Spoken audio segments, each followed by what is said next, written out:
A Married Life Guide 2. Chapter 1. A summary of some love articles. Relationship info from webmd.com/sex-relationships/guide/relationships-marriage-and-health number sign 1. Married people live longer and are healthier than singles. There is less risk-taking and substance abuse when couples marry. There's a partner and close source of support readily available. Your spouse is a large force of influence in your own behavior. You have someone to remind you that you shouldn't eat that you should have one less drink.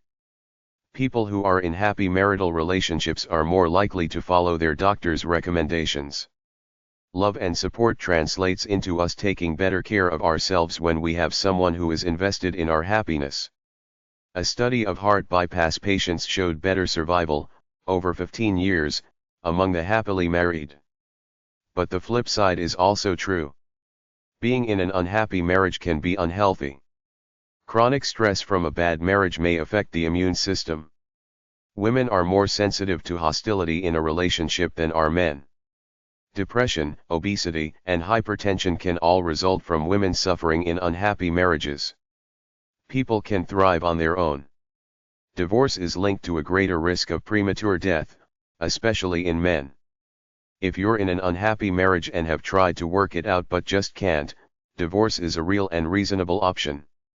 Women may fare better on their own than men do. Marriage tips from webmd.com/sex-relationships/features/7-marriage-tips-stay-lucky-love number sign 1. Marriage tip number 1, purge the D word. As the honeymoon period wanes and day-to-day difficulties crop up, the word divorce can come up frequently during arguments for some couples. Just don't go there. Don't use the D word for keeping a happy marriage. Marriage tip number 2, replace the deadly habits in a marriage with caring habits. The deadly habits are criticizing, blaming, complaining, nagging, threatening, punishing, and bribing. The caring habits include supporting, encouraging, listening, accepting, trusting, respecting and negotiating your differences. Marriage tip number 3, take care of yourself. Take care of yourself physically and spiritually. Your stress will be down and your tolerance will be up. You'll be less likely to get on each other's nerves and to squabble. You're more likely to have a happy marriage. Marriage tip number 4, discuss outside friendships. If a wife has a friendship with a gay man or a husband has a friendship with a gay woman, he's fine with that, since the romance potential is non-existent. Otherwise the line is too easy and tempting to cross.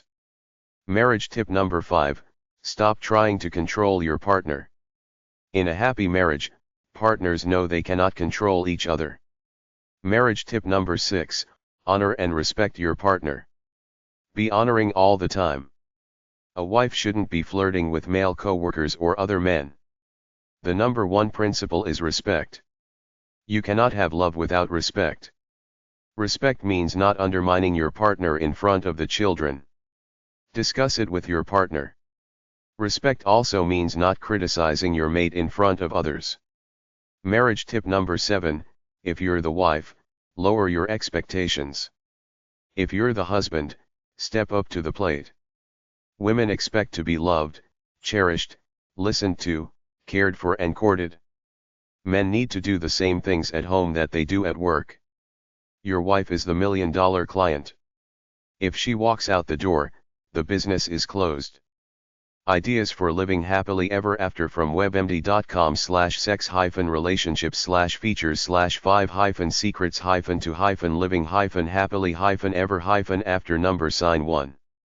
Love is a special kind of learned behavior. We're born with the capacity to have a happy marriage, but we still have to work to develop it. We have to unlearn some bad habits and acquire other good ones. When problems crop up, don't give up. Listen up. Everybody has the need to be listened to and fully understood. Make your partner feel heard. Pay attention to your partner's concerns. Set aside regular couple time. Couples talk as friends, they do fun things. Over time, those ways of connecting change. Work, family, financial woes, all have a way of overtaking daily life and eroding the sense of fun that brought you two together in the first place. Bring the fun back, even if you have to schedule it in the calendar once every week. Sharing a physical activity, like a bike ride or a walk around the block, is especially good for lifting your spirits along with your heart rate. Activities like going out for an intimate dinner, staying at home and playing music from your college days, or watching a favorite movie will help you both remember why you chose each other. Picnic in the park. Make a commitment to devote at least 2 of those hours to your marriage every week. Don't throw things. If you disagree, do it in a civil way. Whenever you're wrong, admit it. Whenever you're right, shut up. Turn up the heat. Get your intimate life back. Think about your partner as desirable. Pay attention to your grooming. Be romantic. Don't take your partner for granted. Ask for what you want nicely. Small gestures go a long way. A Passionate Marriage from webmd.com/sex-relationships/features/passionate-marriage #1. Married couples have more sex, more varied sex including oral sex and more emotionally and physically satisfying sex than singles. When passionate marriage works, it works very well. When it doesn't work well, it's awful. Infatuation fades and sexual boredom happens. With attention and creativity, you can keep the home fires burning. Balance security and adventure with eroticism and domesticity. We want financial support, the best friend and a passionate lover all in one. Chemicals don't make good sex. To keep passion flowing takes work on yourself and together as a couple. 1. Forget the fantasy to create a passionate marriage. Be willing to grow as a mature person. 2. Pursue your interests to sustain a passionate marriage. Start with personal passions. Sometimes too much closeness stifles desire. 3. Novelty is the key to a passionate marriage. 4. Flirt with your partner.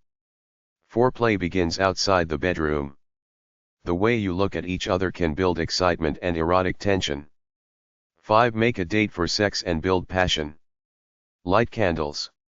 Wrap a little present. Put on your favorite music. Rub each other's backs. Take your time. 6. Fan the fantasies. The erotic mind allows us to sustain desire. 7. Focus on the whole body for passionate sex. 8. Reconnect to share sex and passion.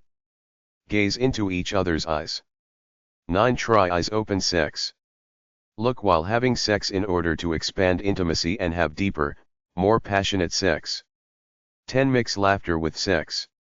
Solving marital problems from liveabout.com/a-5-step-guide-to-solving-marital-problems-1102949.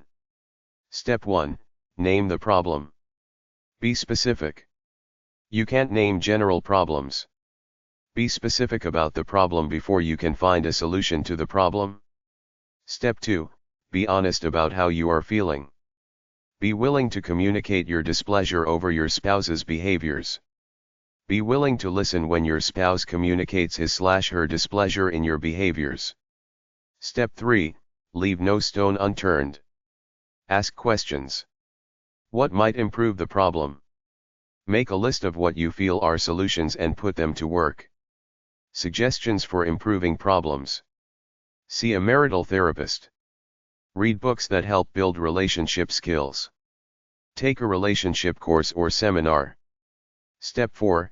Evaluate whether or not the solutions are working. Are you in a better mood? Are you feeling closer to your spouse? Is your spouse in a better mood? Are they feeling closer to you? Discuss with each other what you feel is and isn't working. Step 5. You should be seeing results. If not, go back to step 1 and start the process over again. Chapter 2. Marriage Essays. Married Life 1.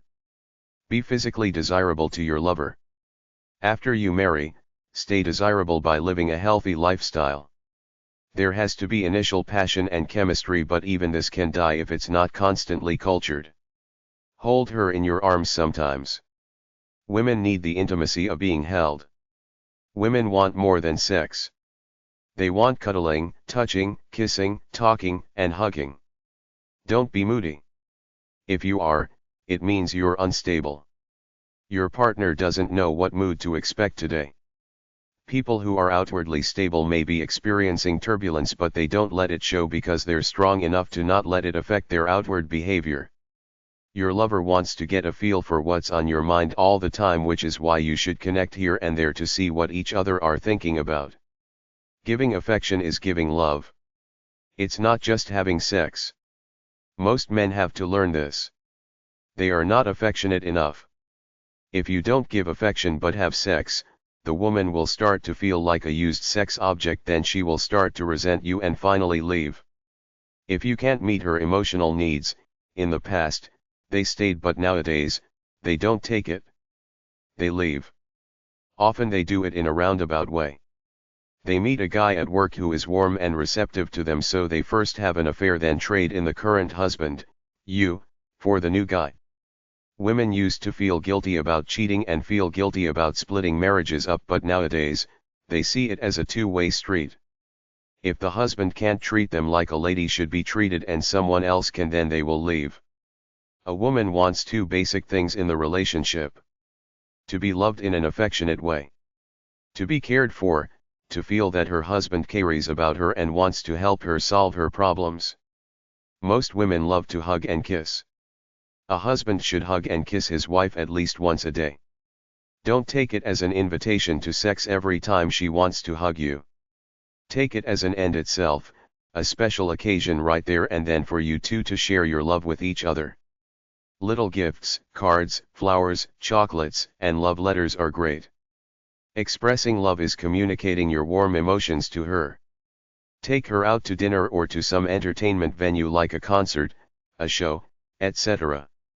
When you do that, you're saying you're special to me, I want to do things with you. Always open the door for her at every opportunity. Never stop.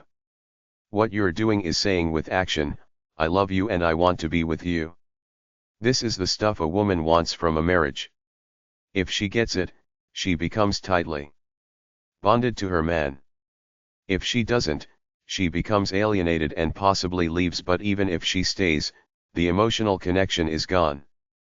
There will be very little open, warm displays of love in the house. Even if you think you're the strong, silent, not very emotional type, you had better constantly do nice, little things for your wife if you expect to be a great lover to her and don't expect sex at every turn. Be nice for its own sake. Don't try to have sex without being loving and affectionate.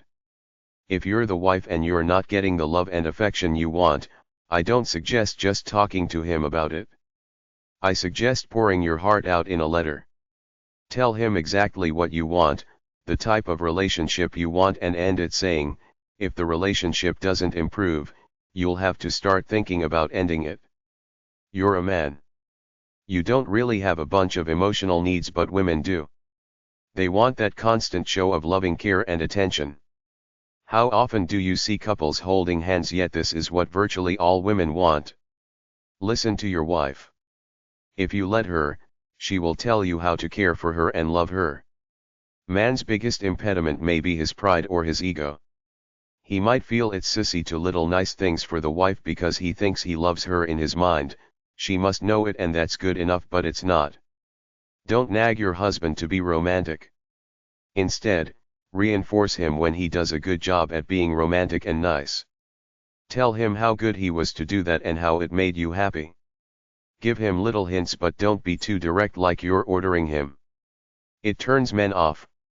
The more you shower your wife with affection that doesn't necessarily lead to sex, the more receptive she'll be to sex. If there is affection in the marriage, the sex will come naturally. Speak with love and affection in your voice. Treat each other with respect and tenderness. Treat her like you're still courting her, trying to win her over. In order for a woman to enjoy having sex with her husband, she needs to feel like she is spiritually united with him. The only way you get this connection is to constantly do small acts of kindness to each other. When a man is kind to his wife, she'll have much better sex with him than if he shows no affection and she has sex with him out of duty.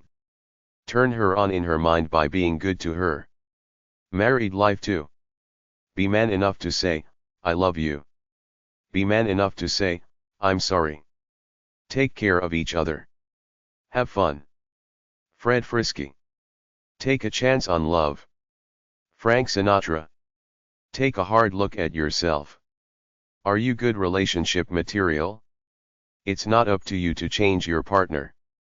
You have no control over your spouse's will. Are you willing to marry them even with their bad habits? There seem to be three major styles of marriage. Traditional, man as breadwinner, woman as housewife. Egalitarian, both contribute roughly equally. Casual friends, like two superficial friends sharing a house. Here's what some psychobablists say creates a successful marriage. Each person's satisfaction with the relationship. The degree to which they are matched ideologically, like politically and religiously. They like each other, they are best friends. Feel like we rather than I. Not dependent on each other, rather respect and enjoy each other's independence but like intimacy. They are interdependent. Commitment to each other. Argue constructively rather than destructively. Look for solutions to problems. Listen to each other respectfully. Do not dwell on past problems. Talk positively to each other. Have fun with each other. Men are able to open up and be sensitive. Both spend time with their children. There is a sense of peace and harmony. Agreement about how to raise children. Talk about the big issues prior to marriage, kids, money, sex, identity, infidelity, bad habits, etc. Always be polite to each other. Remember to say please and thank you to your spouse. Marry someone who wants to marry you. If you have to beg and plead to marry someone who claims to love you, it's a red flag. Some people want to take all the chances out of love by setting an agenda before the marriage about how it should be lived and sticking to it in the form of a loose prenuptial agreement that can better be called the rules of conduct of our marriage. There was a couple somewhere I saw on TV who wisely said many people get married then find out something unexpected about the partner that irks them to the point they can't stand it and they have to get a divorce. This approach lays the cards on the table before the marriage, leaving everything out in the open in a booklet of about 20 or so pages created jointly by both sides so they know exactly what to expect before going in. This way there's no ambiguity. If you snore or pick your nose, she knows about it and has the option to back out before the wedding. If you need to listen to the radio in order to have background noise to fall asleep like I do, she knows about it. If you like to lay around on weekends and watch TV, she knows about it before the fact. They don't divorce if one of the trivial rules are violated, but it is an impetus for the violated one to point it out so they can talk about it and fix it. Some of the trivial rules are that we as a couple will be in bed together by 11:30 and get up by 7:30 on the weekdays, don't leaving anything laying on the floor at night, fill the gas tank when it gets down to a quarter tank, the wife won't go grocery shopping until the husband approves the list, and so on and so on. These people say they're very spontaneous as a couple, but this is just the framework and standard they live by. When it comes to sex, he said he wanted it at least 3 times a week. She said she wanted it no more than 5, so sex between 3 to 5 times a week went into the rules of conduct agreement. They wrote it all up and didn't ratify it as a standard prenuptial agreement, but went down to the county clerk's office to get it approved as the rules of conduct of the marriage, a loose guide on how to live together. You could easily do this by going through some of the love checklists in this book together, going through all the questions and deciding what you want. Some of it is a good idea. You could decide how many kids you want, how many times he's allowed to go out golfing a month, how many times you should go on a romantic date per month, how many Sunday afternoons you should go out and do something together, how often you should trade your car in for a new one, a major source of money fights when the husband spends it on himself rather than the family, how often she should have a cooked meal waiting for you at home, maybe 3 times a week, that you should kiss and hug. When you meet at the end of the day after work, that he's allowed to get drunk once a week, etc. I'm not saying make up an extensive report then get it legally ratified such that if one violates the rules flagrantly, it's grounds for divorce, but what I am saying is that it's a good thing to make up a loose rules of conduct so there are very few surprises before going in. Married life 3.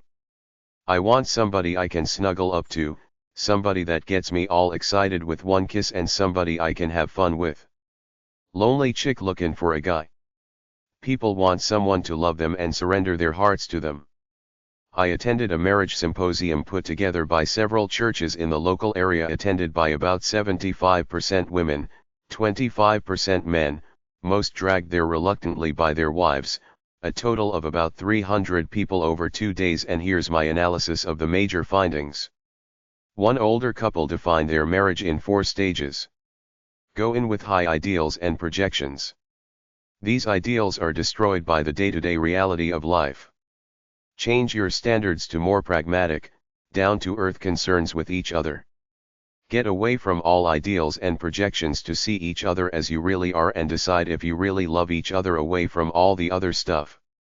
These are some of the things middle-aged, middle-class women talk about in their relationships. For the women, save some money for yourself. Get a job, save your money. You never know when you will be out on your own.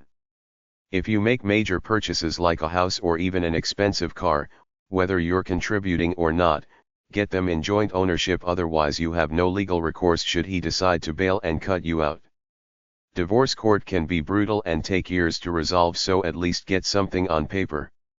Don't accept domestic violence. If he does it once and you take it, it's your fault. The victim mentality is that you give permission for things to happen to you because you're getting something out of it, like being provided for. The experts say leave after the first time he gives you a good slap, not just a shove, because that could be him just pushing the nagging wife out of his face. If he gives you a good hit, they say leave right away as soon as the immediate threat is gone. Don't start packing while he's there in that foul mood. Wait until he goes to sleep, leaves the house, or next morning. Other good reasons to leave a marriage are cheating, criminal activity, gambling addiction, booze or drug addiction, lazy bum, no ambition, sexual perversions, forcible sex, immature, selfish and angry all the time. The quicker the divorce without too much fighting, the better. Women's magazines brainwash you into a trap of trying to be perfect in everything: super thin, super beautiful, super mom, super career woman, super church girl, super friend. They will tell you how to lose weight on page 3, then on page 4 there will be a big ad for a chocolate cake. They have a way of making you feel schizophrenic and deficient. Some people aren't meant to be parents. Don't let one of you be forced by the other to have kids if you don't really want them. Get a divorce and find someone who really wants kids. If you want kids, have them when you both want them. Don't divorce at first blush for innocuous reasons. Take it easy. Give the relationship some time to go over a few humps before you decide if he's worth it or not. Don't be a schizophrenic dipstick and act like a chameleon in an effort to please your spouse. They will just lose respect for you. They either like you for who you are or don't like you, regardless of what gimmicks you might use, like all those dipsy broads doing stupid things to try to get their husbands to like them more. If the relationship is bad, couples counseling is just another gimmick. If you can't improve it after the two of you read this book and talk about it, a marriage counselor can't help you. Men generally don't think counselors can help them, and I agree. Maybe the flakes on TV look like some psychobabble counselor has helped them find their way back to Happyland because of some lame, one-dimensional things he said, but they're either a bunch of naive losers living in a fantasy land or just playing along because they're on TV and it's better that way to avoid the hassles of telling the counselor, talk show host, he doesn't get it, that he's just a one-dimensional flake in left field. Men are generally not romantic, so you have to be the romantic one. Treat him like a customer of your business in order to keep him coming back. Don't take the wedding too seriously. It's only one day. Marriage is for life. Don't use your energy plotting about ways to get back at a sorry-ass husband. Leave him, forget about him and move on. Just like you have to challenge yourself to stay inspired for life, you have to be inspiring to your husband and he to you. Have a smile on your face and never complain about anything as long as he's trying. Don't make mountains out of molehills. Take it easy. Stay active and attractive. Don't try to be the perfect supermom without having some time for your own identity. Don't give him a reason to cheat. No career is worth a good marriage. Love more, work less. Show appreciation for what she does for the family. Stay romantic, keep going out. Men want sex when they want it. Try not to have PMS too often. Live and let live. Don't try to put too much pressure on making your husband do things for you while you're pregnant. Don't become a prima donna who treats him like a servant. You created your kids. You have to deal with them together. Don't use them as the scapegoats for your high-stress, miserable life. Show appreciation. Don't bother each other with trivial things. Don't criticize. If you think the grass is greener somewhere else but don't have the guts to act, keep your mouth shut.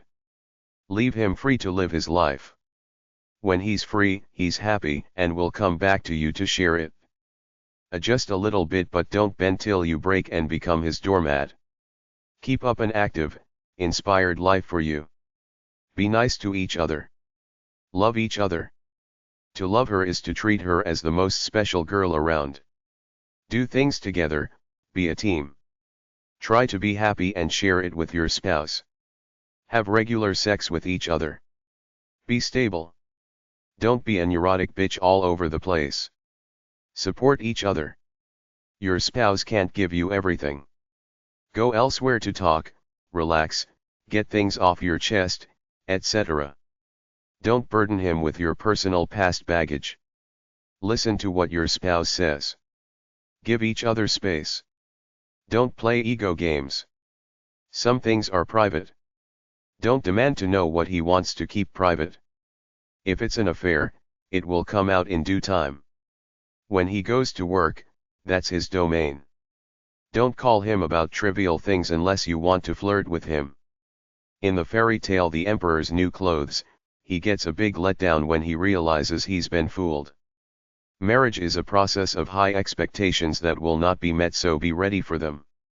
If he's not in a talkative mood, don't push it.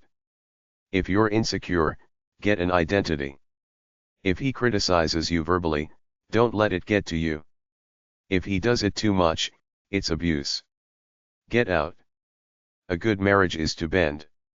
Do favors for each other and go out to places with your partner that he or she wants to go but you don't particularly want to go. Have a balance of your own identity and the marital identity. A loving relationship is one that allows you to be yourself.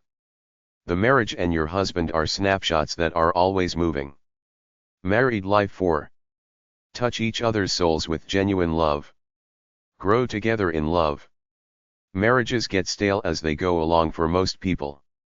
Some fall deeper in love and move into a more intimate, comfortable role together, but most get somewhat bored with each other even though they stay. They're tied into their jobs, kids, the marriage, community network, social circle, etc. Even though the marriage is not great, they're locked in, it's reasonably comfortable, so they stay on. Somewhere else in this book I said that I believe the primal look is a prime determinant of attraction and that physical attraction has been voted the #1 major factor when both men and women look for a mate. So if your physical looks and body have dampened considerably by middle age, don't expect your partner to be attracted to you physically. They might like you because you're like a comfortable old shoe who either pays the bills or raises the kids, but the fireworks will be gone. Mad TV, a comedy show, did a skit once called Lowered Expectations, which poked fun at a couple of fat, unattractive people in a relationship, but it's true. If you're not physically attractive nor feel it inside or are not physically attracted to your partner, it's so primal that it will affect both your sexual and romantic ability. A lot of people try to deny it, the fact that they're both used up looking older people who simply don't look attractive to each other, but they continue on in the relationship for other reasons, namely that they're too lazy to get out and go it alone.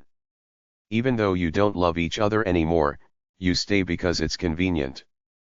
But wait, maybe I'm wrong. Maybe I'm putting too much emphasis on this physical part of a relationship. A lot of couples who are physically unappealing at middle age, still say they love each other. They have evolved to a new higher level behind physical look, or so they say. I can't really buy this because I believe self-respect is tied into the extent to which you take care of your body, God's gift to you, His temple. If you have degenerated into a chubby, pale sedentary nerd or hag, I say you get what you deserve. How can you inspire love, romance, or sex when you've let go of the only thing you really own, a healthy, good-looking body? I never underestimate this. Old people can look dignified and attractive if they take care of themselves. If you don't, it's your own fault that the marriage is in the doldrums. I don't care about all the psychobabble out there, keep it simple. Try to have the self-respect for yourself to look good for your lover, talk to him or her constantly, listen and do both romantic and other ordinary things together as a couple. There are people that go around writing books and doing seminars on how to rekindle middle-aged love affairs that have gone stale. I would venture to say that 90% of all psychobabble love books are geared to this theme, how to relight the fire of a waning, dull marriage. I easily found 20 or more books on this topic at hashtag 306.81-87 and HQ734 at the library. Most middle-aged couples, in my opinion, live in mundane marriages, but there are exceptions. I see older people around who look like happy couples, and it's usually because they're doing things together. That's when I see them, when they're out there doing something.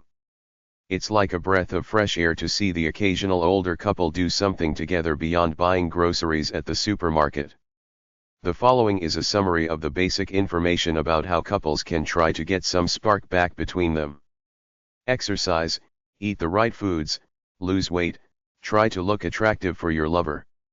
Don't be a slob or an ignorant person who acts like a slob around the house because you're so familiar with your spouse. Show some self-respect. Think as though you were courting her again.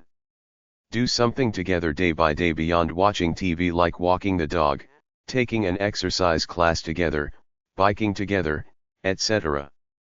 All the psychobablists say that emotional distance, putting walls up by not talking to each other, is the biggest way to destroy marriages. Talk about life together almost every day. Listen to each other. Check in emotionally. When you talk, you show you care. When you don't talk, even though you may still care but are tired, your wife misinterprets it and thinks you don't love her anymore, so keep talking. Do fun, interesting things together as a couple and as a family. Either go to church together or watch inspirational shows on TV. When the wife feels unloved, she blows it all up out of proportion. Be aware of this and give her attention to make her feel loved. If one or the other has a midlife crisis and wants to go to Tibet or buy a red sports car, let them get whatever it is out of their system. They must decide one way or another to stay or go.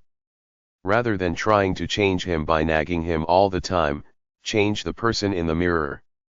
Your spouse cannot fill up something that is missing inside of you.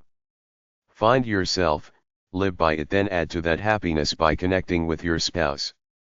Don't get down on yourself for not being the buck or beauty you were at youth. Accept each other's little quirks. Ignore or downplay them. Allow your partner to be the individual he or she is. Love your partner, be kind, and show it.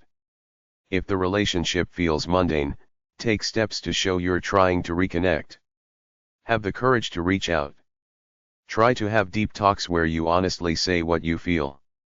Have a gentle tone in your voice. Give compliments. Smile.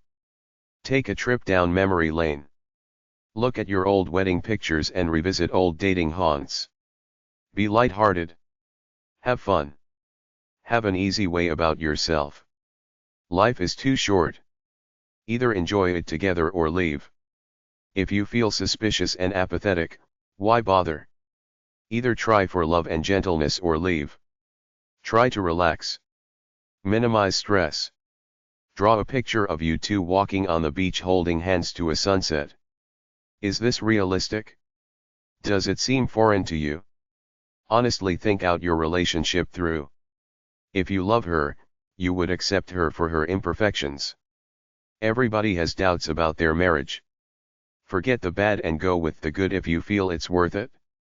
If not, get out now. Take vacations from each other to keep a balance of individuality versus coupledom. Instead of resentment, reconnect. Make contact then connect. Don't be defensive. Be kind. Don't be a critic. Be humble not arrogant. Listen to your family. Love them. You signed up for it so live it out. Enjoy your lives together. Give love. Be gracious when it's given back to you. Do things together as a family. Find good friends. Bring them into the family for social encounters. Life should be good. Enjoy it together. When you feel tired, go to bed. When you feel angry, leave the situation until you cool off. Hug your spouse. Cuddle. Don't blame. Praise. Love. Share. Sing a song. Listen to happy music. Write your spouse an honest letter about your feelings. Let your wife go out into the world on her own without getting jealous of her. Sex doesn't have to be explosive fireworks. It can be a more intimate, loving, non-orgasm-centered affair. Get enough rest so you want to participate in sexual liaisons. Be more open and romantic with your lovemaking than you were before. Don't be defensive. Be love. Share your life with your spouse. Come to an agreement on how to raise the kids. Try to pull an equitable weight in the operation of the family. Show affection. Don't make unreasonable demands. Don't be moody. Stay stable. If you don't feel sexy or sexual, get professional help. Call a truce to the bickering.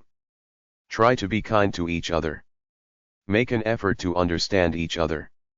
Forget the past. Deal with right now. Sit down and talk about love together. Have a heart-to-heart about what's in your soul. Honestly assess the relationship.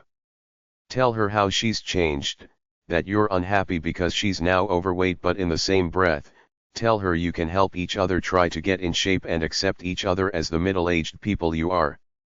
Where are you going together? Where do you want to go together? Try to work for an equal relationship, not a dominant or one-sided one. Where do money, kids, and housework fit in? Show love. Spend time together. Forgive and forget the past. When your wife is angry, it's a cry for love. Take responsibility for the life, marriage, and family you created. Listen. Share. Relax. Be peaceful. Listen to easygoing music. Dance together. Ask her what she wants. Help her reach it. Let go of anger. Become the embodiment of love like Jesus. Married life 5. Commit to the marriage. Work on it. When there are flare-ups, setbacks, spats, problems, etc., if you really believe in the marriage, don't give up. Keep trying for a good relationship. Don't blame, love without judgments. Give a little bit. Don't take it all so hard. Just try to live a happy life together. Make time to create good times. Celebrate life. Enjoy it together. Recommit to a deeper relationship. Focus on pleasing your lover. Look around for a couple's love/sex workshop or course. Call the local churches. Marriage takes conscious effort. Never take it for granted. Be aware of the wife's menopause and the guy's lowered testosterone levels. Don't be so set in your ways. Bend. Give a little bit. Accept the limitations of each of you as people and the limitations of the marriage. Be realistic. Don't expect your marriage to go back to the easy breezy times of youth because your life is different now, but you can still get a decent level of intimacy and fun back. If you feel a lot of contempt for your spouse for having degenerated into a middle-aged frump, either accept them for this and love them or get out. Don't come on too strong in trying to rekindle the relationship. Do it more slowly, more seductively. Win him over with love and attention. Lose the cynicism you've developed about your spouse over the years. Try to be nice to him or her. They might appreciate it and give back. Depression is a common mental illness among older people. If one or the other feels really down, get professional help. Get yourself checked out medically. Be friends. Don't whine. By middle age, in all likelihood there will be emotional distance and apathy. Try to bridge the gap. Even though you have kids to raise and a job to go to, keep your relationship with your spouse as a number one priority. Have sex together or at least romance. Try to stay sexy in the midst of an unsexy life of bills, work, and kids. There are always changes. Good marriages adapt. Bad marriages fold like a house of cards. When you're adapting, have patience. Give it time. Just like I'm trying to tell you to bridge the distance, so too, be wary of getting too close, spending so much time together that you get tired of each other. Keep some distance for your own personal lives as individuals. Don't badmouth your spouse's friends or family. Don't substitute giving love to the kids rather than the spouse. They will leave someday and it will just be you two. Every night, have some time to relax together and make each other laugh or at least smile. Make up quickly after a fight. Don't argue or air dirty laundry out in public. Connect with each other, make the relationship your top priority. Resentment and tension build. Cut them off before they get too big. Let him think he's the king of the castle. Make her feel like a queen. Don't look a gift horse in the mouth. If your spouse gives you a gift, act like you like it even if you don't. Men are generally concerned with making money, so don't expect much attention when you talk about the trivial things in your day. Overlook trivial things rather than fight about them. If you have to resolve a conflict, be rational about it, not mean-spirited. There are marriages made in heaven, but most are hatched in hell. Sex is not the cure for all the woes of the marriage. Don't stay married for the sake of the children. Learn to communicate peacefully and effectively. Be more loyal to your husband than your parents. Don't threaten divorce too many times because you're just opening the door. Listen to your voice. Is it nasty and sarcastic or nice, supportive, and soft? Don't tell her to be more like Joe's wife or that you wish you were with Joe's wife. Don't ask anyone for marital advice. Listen to yourself. Keep it between the two of you. Eat together for a sit-down meal once every 3 days. Be a decent person. Spend easy time together. Make each other happy. Call to tell her you love her. Save some money so you don't have to worry about it. Don't sacrifice the marriage for work. Married life 6. Happily ever after is a fairy tale myth. Good marriages take time to build and cool off at times during the cycles of any lifetime and marriage. It's all about adapting to changing situations. The greatest problem of marriages in general is egocentrism. You see it your way and can't or refuse to see it from your partner's point of view and give them leeway because of it. People still look to the other to fill an empty piece of their lives that only they can fill themselves as individuals through inspired living even after 20 years of marriage. So in order to have a good marriage, culture your own identity and back off enough to give your partner the space to do the same for herself. The old cliche goes, don't expect to change your partner. Change the person who looks back at you in the mirror. People say there are changes during a marriage, that there will be several major different directions the marriage will go over a lifetime based on the life transitions of the couple involved. It could be anything like having kids, death of parents, changing career, disappointment that marriage isn't exactly the fairy tale you wanted, harbor resentment against the spouse for not matching your expectations of them, empty nest syndrome, children leaving home, going back to school, usually the wife after kids leave home, wife going out in the world to work after having kids, prominent weight gain, serious illness, money problems, Midlife crisis. Becoming limited versions of themselves as they age.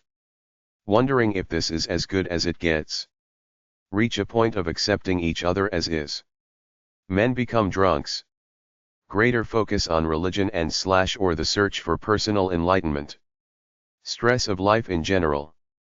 Disabilities. Retirement. Loss of physical vigor. Clinical depression at aging. Health problems. Increased loss of vigor. Being a grandparent. Generally anything that makes you look at the marriage more closely and move into a new direction, sometimes better, sometimes worse. The only certainty is change and how you deal with it. Change is a natural, inevitable part of life. People change for a multiplicity of reasons. A good marriage adapts to the changes of the individuals along the way. The person with the major change doesn't drastically impose these changes on the spouse, while the person seeing the spouse change gives a little bit and adapts to them. It's give and take on both sides. Great couples have the courage to become who they are as they progress through life, and have the courage to tell their spouses when they feel weak, scared and unfocused about the challenges of aging gracefully with all the knocks and scratches of life in general. Great people in general try to deal with aging by becoming better people with their newly emerging limited versions of themselves. Be ready to deal with your partner's changes as well as your own. The old standby is to talk about it or write a heartfelt letter from time to time explaining how you feel about the changes. The important things are to talk regularly and mutually with interest in each other while maintaining an intimate and sexual chemistry throughout. Sometimes, they get tired of each other and split up. Other times, they accept the partner more, love them more passionately, and know deep inside they would be lost without them, like the guy I knew who suddenly felt vulnerable when his longtime wife suddenly got diagnosed with breast cancer. Men say that despite how old they get, they still want sex and intimate relations with their wives, even though the wives often start to feel self-conscious about their bodies and don't feel particularly touchy-feely lovey-dovey anymore. People in general get less intense and more laid back as they age. This is a good thing for couples to accept each other more as they age, because they will both have difficulties regarding aging, particularly looks and health, so patience and acceptance are virtues for aging couples. Successful older couples stay friends with each other, stay faithful to their commitment to each other, and give each other personal space. Even though other people could be the precursor for your anger and frustration, ultimately, you're the one who makes you upset. You choose the emotions you will experience, so you can either choose to be happy and calm or angry, frustrated and frazzled out. A lot of us commit the greatest faux pas in relationships by trying to change our partner to conform to our wants and expectations, but you can't. The only one you can control is yourself. If you were a great lover, you wouldn't try to put a head trip on your partner. You'd simply try to be a good person within yourself, and if that didn't work, then it's your partner's fault. Sometimes, it's better to cut your losses quickly in a losing situation and leave rather than hang on to a losing cause with false hope that it will change. Look at the following factors of life. Basic survival. Sex. Love, belonging. Power over other people. Family. Recreation. Fun, pleasure. Freedom to use your time to do as you please. Soul, inspired lifestyle. Money. Unless you're both quite similar in these factors, have a low or non-existent need to control each other and try to share life and have fun together, you will never have a fairy tale love affair. You have to both want the same things and work at them together. Talking by itself doesn't do much. You need loving action together. Sex by itself is not the answer. You have to be good friends who care about each other before you commit to sex. How you relate to each other is how successful or terrible the relationship is, therefore how great the sex is. Married life. 7. Marriage is an arrangement whereby the man and the woman combine their economic and social resources in order to maximize its true purpose, to raise children. Sterile view of marriage. You can be right or you can be married. Don't marry your fantasy. Know who your future spouse really is before you take the plunge. The biggest stumbling block is that couples don't talk about their future life together beforehand.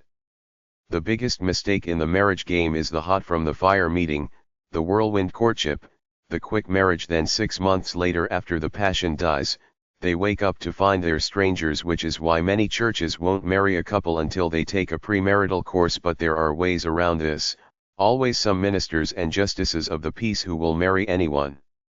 Find them in the phone book. It's supposed to be for keeps, so do your investigating before you go into it.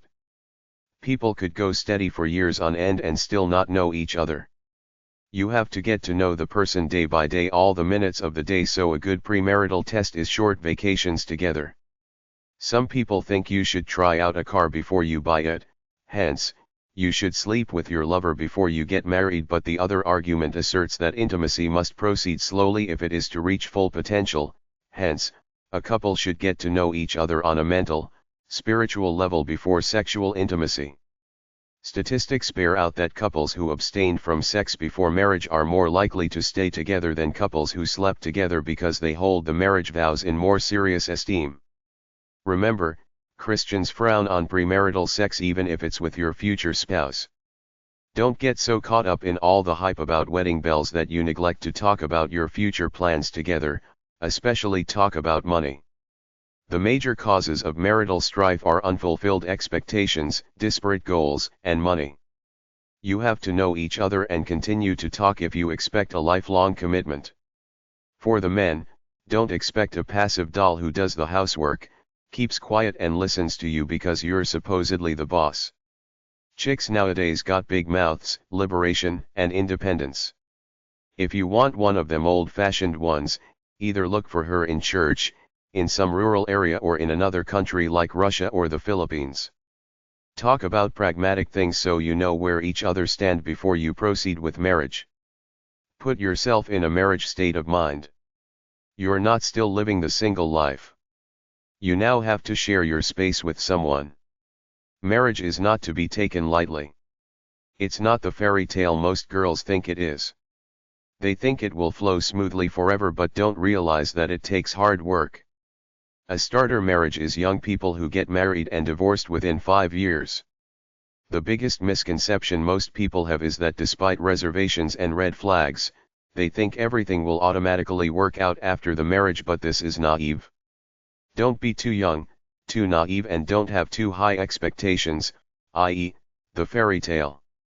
I saw a personal ad somewhere where the guy said something like he likes skiing and paddle boats or something like that, and I guess he was looking for someone to ski and paddle boat with him. How immature can you get? Love has nothing to do with hobbies you engage in here and there. Most of the time will be spent living together in the same house, working a job, having kids, being with each other, sharing your lives, not this fantasy of two people coolly going to ski resorts together without thinking it through anywhere beyond that. We live in an instant gratification, disposable society. If it doesn't give you pleasure right now, throw it out, get another one, and this trend continues on into marriages. Don't expect eternal fireworks. Slow down a bit. Fear and anxiety are a normal part of getting married. A lot of girls get all caught up in the wedding to try to repress these feelings because they think they're supposed to feel pure bliss, but it's normal to feel ambivalent, so allow yourself to feel some. But if it's really deep, like a big red flag staring you in the face that will never go away, do yourself a favor, stop the wedding, get out now to avoid more complicated pain later. The wedding is only one snapshot in time, fake at best, because you're covered over with all this frivolous glitter that's meaningless next to the reality of day-to-day married life, so don't focus on the wedding too much. A lot of girls gain weight after marriage. This will turn your husband off.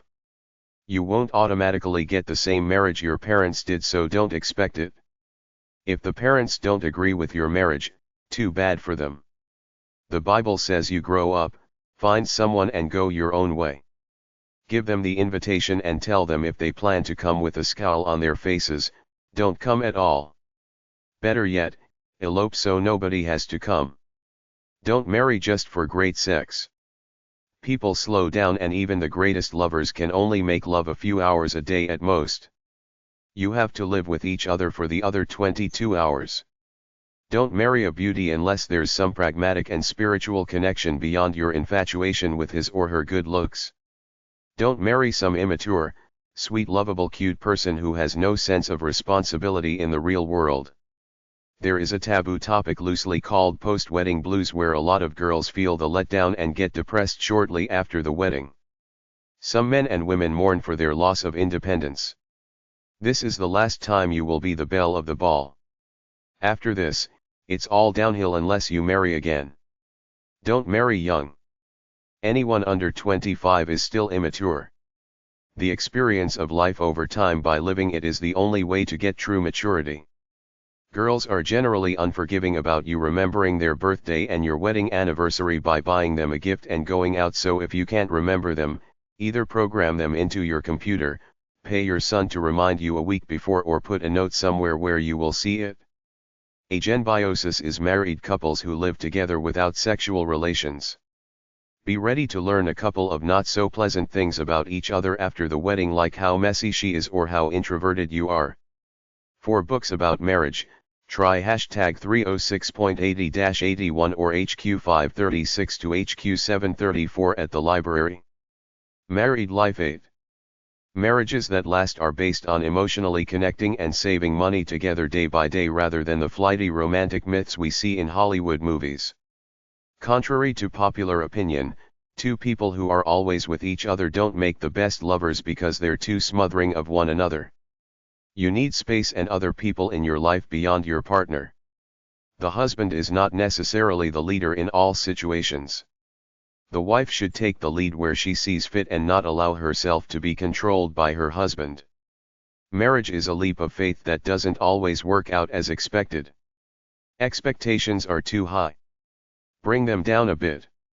Be responsible for getting your own satisfaction out of life, then use the marriage as the icing on the cake of a good life.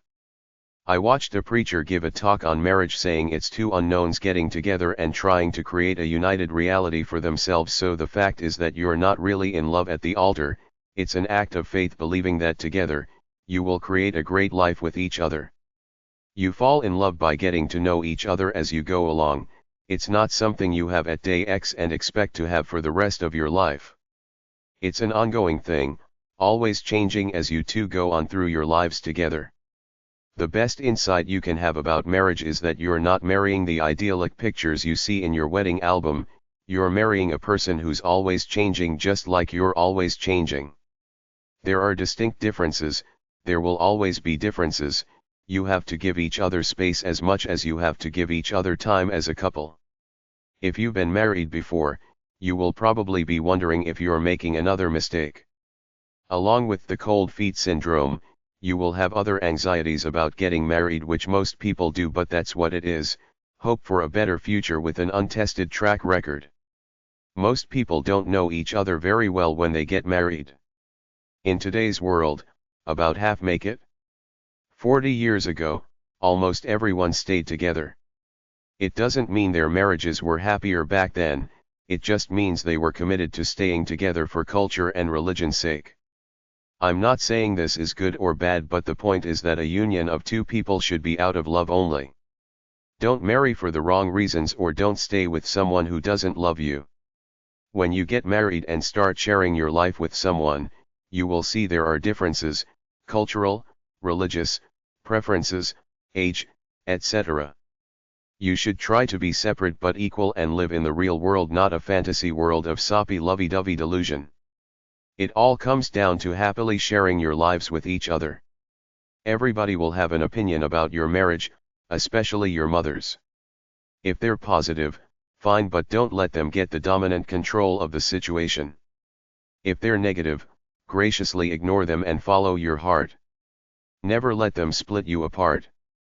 I've seen several cases of people whose parents split them apart only to reunite after 20+ years and finally get married after other failed marriages. Often you get a cultural tug of war between the two families. It could be anything: Anglican vs. Catholic, Jew and Christian, Italian and black, dark-skinned black versus light-skinned black, upper class versus working class, etc.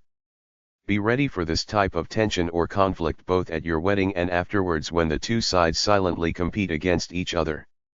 The outside family is secondary to you two as a couple. If they're allies, be friends with them. If they're antagonistic, stay away. There's no law etched in stone that says you have to associate with family if they're being jerks. It's the same thing with kids if you have them from previous marriages. They may try to sabotage the marriage. Don't play their games. Tell them straight up to be mature and not try to manipulate you. When people get married, they move up a notch in possessing each other, therefore they may start to get jealous of their partner's other interests, other friends and relatives, and conversely, other people will get jealous of this new union and feel like they're losing you somewhat, namely your mother, your siblings, and your close friends. Be ready for it, treat them all with kid gloves.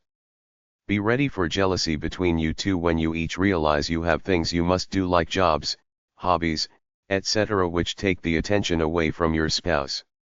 I know one guy who couldn't get away from his love of soccer, the end result being that his relatively new wife eventually got tired of it and left just because he was out there playing soccer almost all the time. Be ready for all kinds of adjustments. Caveat emptor means buyer beware, which works with marriages. The masks will come off, you will see each other as you really are, and there will be some things you won't like about each other, but it's all part of the learning process. Marriage is risk and the guts to stay when the going gets tough because you believe in each other. There will be a lot of fear and uncertainty, but if you love each other, you will keep connecting emotionally to overcome that alienation that can happen so easily when either one or both go into your own little shells to shut the other one out for any of many reasons which don't matter. The fact that you're doing it signals danger. Connect emotionally by talking to get some closeness on the same wavelength back. After a while, marriage becomes a juggling act of love, self, work, and kids, which can be tough, but this is the game and you have to learn to play it gracefully if you want your love to thrive. You will get frustrated and go through many turbulences, but if you really love each other, you will weather them all and come out the other side as a true team in love with each other. The main reasons to get married are: love, emotional security, to have babies, to get rid of loneliness, friendship, sex, financial security, to be accepted as adult, pressure by societal norms, you're expected to, personal insecurity, mental illness. Some reasons not to get married are: simply because everybody else is. Approaching 40 years old. The biological clock is ticking. Don't even know the person for 3 months. If you don't really like the person. Friends and relatives warn you about the person.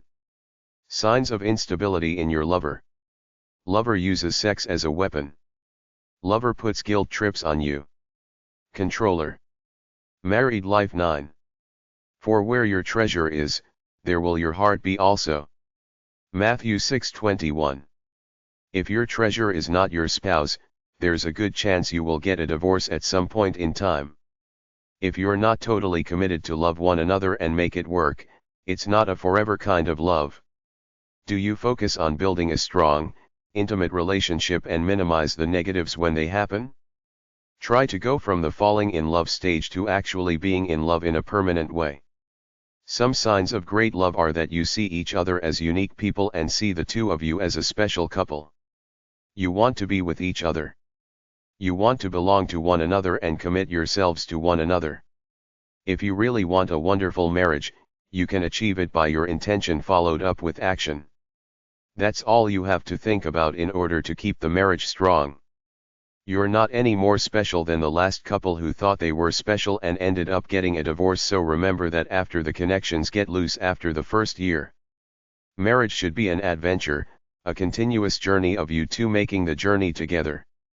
Robert Frost, the poet, said that love starts in delight and ends in wisdom, and I suspect what he meant was that the euphoria can't stand on its own forever.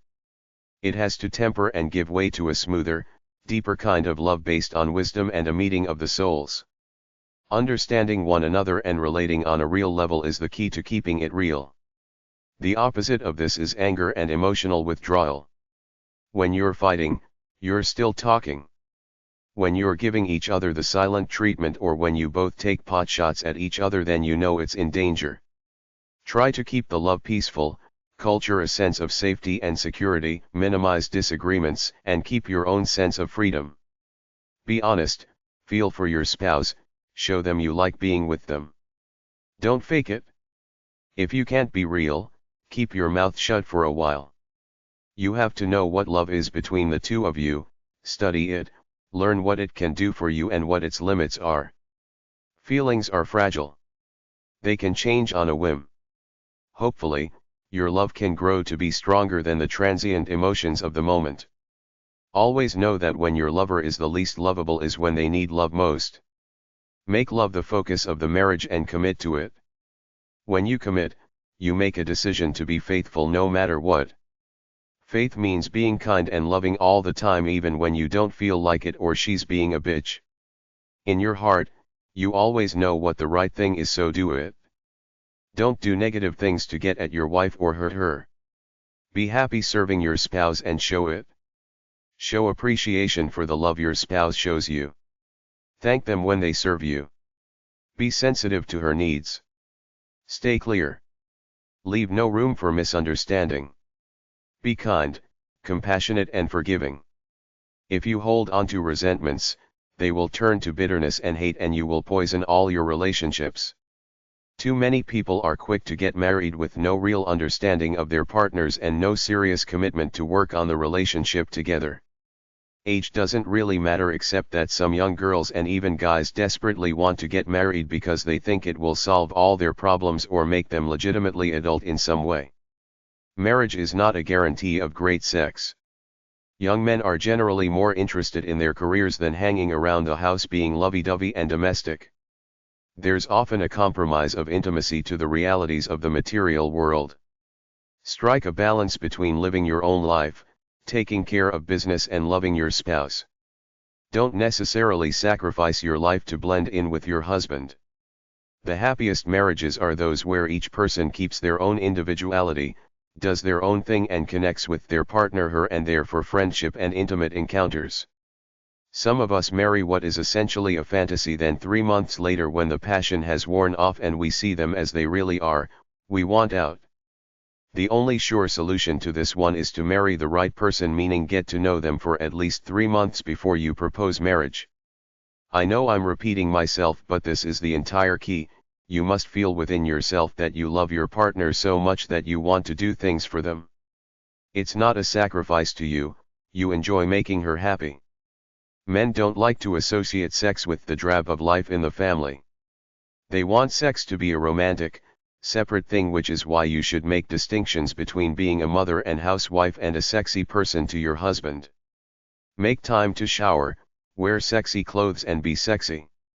Frequency of sex goes down for virtually every couple within a year after marriage. They get too tired and bored because over time, sex with the same person produces less stimulation until it's not much fun anymore. Routine sex gets boring. Happy couples vary the routine. Some relationships go down to celibacy, but the couples still stay together for the comfort factor. When you stop having sex, it's a red flag for the relationship. Other than that, work is the biggest killer of sexual intimacy. I've read several books where the authors took the time to interview a bunch of people, then categorize the marriage in stages across the life cycle. It's a bunch of crap because a marriage is either up or down at any particular moment in time, but the thing that gets me is what about the marriages that have no downs? I've seen them. When a man loves a woman so much that he exists to serve her and she appreciates it, there are no boundaries. The love can grow boundlessly, infinitely. This can happen. Do not buy into all the negative hype I've come across while researching this book that seems to want to say that all couples fight and have problems, etc. It's not necessarily true. There are happy, blissful couples out there that love each other each and every day all the time. Marriage therapists have to stay in business, so they help put out the negative propaganda about marriages. For what it's worth, The stages are first a fantasy honeymoon period followed by compromise as reality hits, then boredom and stagnancy as the couple gets tired of each other in the day-to-day grind. Some may trade off the negatives and accept the other, like the wife who will overlook her husband's slobbiness because he's a good provider. Some may divorce, some may separate in mind and spirit and after a time come back to accept the other as a comfortable life mate because that's the only option they really have other than being alone. There could be a control process, each person jostling for control over the other. Love should be a beautiful, ongoing, growing process, and two people in love don't necessarily have to get bored with each other ever.